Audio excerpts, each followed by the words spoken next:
Yerba Mate. You want to know how to make it? We're going to show you that today.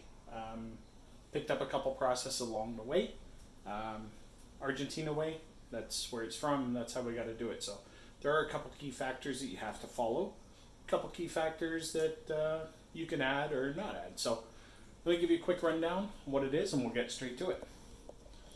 So what we have here from the left is a little bit of room temperature water. Just a little bit. We have a flask. We have our favorite yerba mate. We have our gourd and our straw.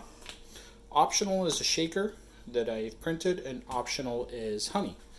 So kind of first thing we do is let's get over to the kettle, and what we're going to do is we're going to wait. You can have a thermometer to get it to 170.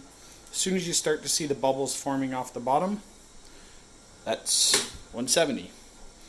So what we're going to do here is I'll show you two different ways if you don't have a shaker.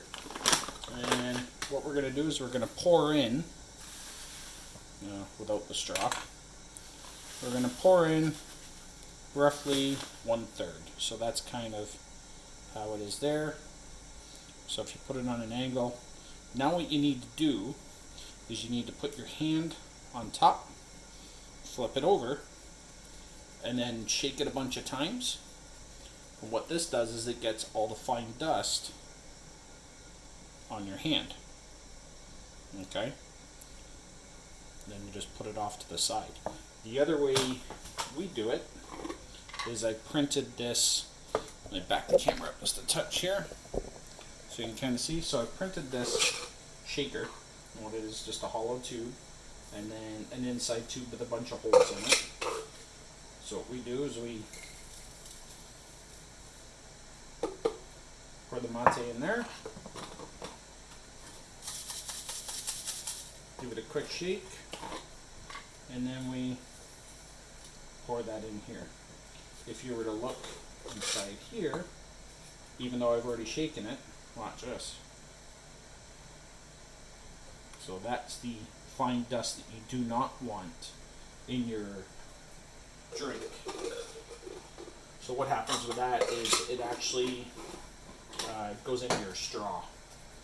Then from here, let me bring you in. So we're going to put it on a little bit of an angle. And then let's check the kettle real quick. Nope, we're good. And you pour a little bit of water on the lowest end.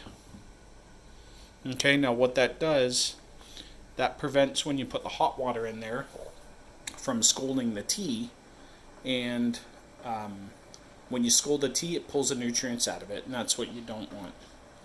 So just starting to see some bubbles coming in now. We're getting close.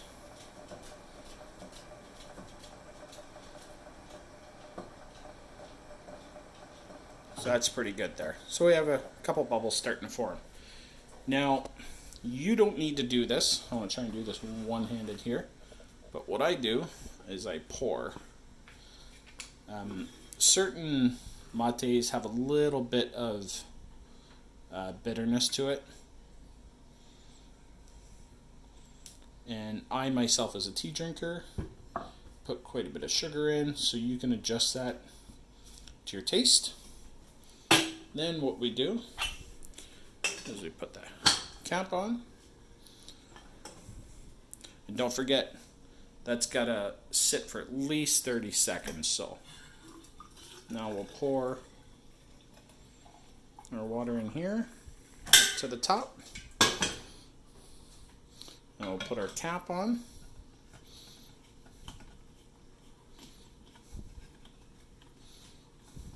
And don't forget the honey sits at the bottom, right? So what I do is I usually come over here, give it a couple flips.